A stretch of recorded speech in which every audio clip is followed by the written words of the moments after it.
Hello everyone, here is a question based on quantum numbers. What are the correct statements for an element with atomic number 9? We know that fluorine's atomic number is 9, that means it has 9 electrons, and therefore the electronic configuration is 1s2, 2s2, 2p, 5.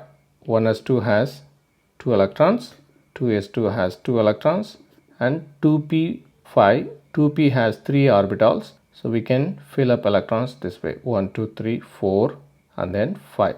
Now think about how we can differentiate the 1s2 electrons. The only way we can differentiate 1s2 electrons is through the spin quantum number, because all other quantum numbers are equal. N equal to 1, L equal to 0, Ml equal to 0, and one electron will have spin quantum number plus half up spin, and another electron, the second electron that we put inside 1s2, will have down spin. That's what the Pauli exclusion principle says, isn't it? No two electrons in an atom can have the same set of values for all four quantum numbers. Likewise for 2s2, but here the n value is equal to 2. And likewise for 2p, here the n value is 2, but the L value is 1 because it is p orbital.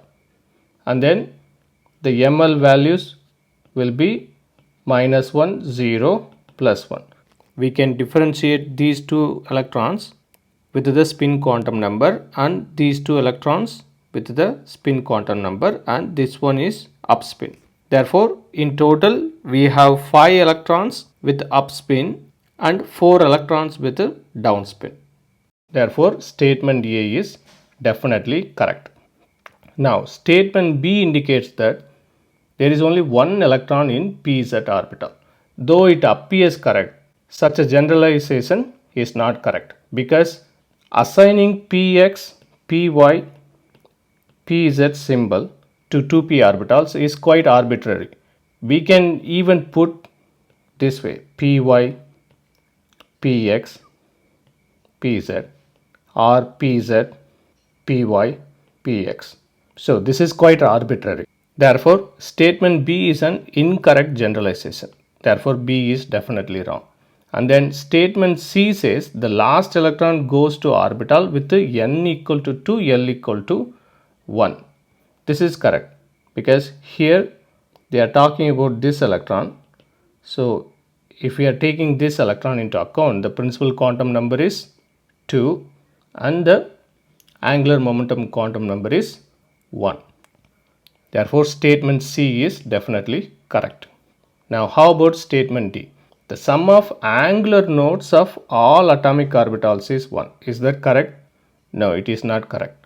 Angular nodes depends on the value of L, but in 2p we have 3 2p orbitals. So for each p orbital, if we assign angular node as 1 each, then that sum will be 3. So therefore it won't be equal to 1. S orbitals, L values are 0. For 2s also, L value is 0. But if we are taking the 2p orbitals into account, then each orbital has one angular node. 2px has one angular node, 2py has one angular node, 2pz has one angular node. So therefore statement D is definitely incorrect. So this means option 3 is the correct choice here.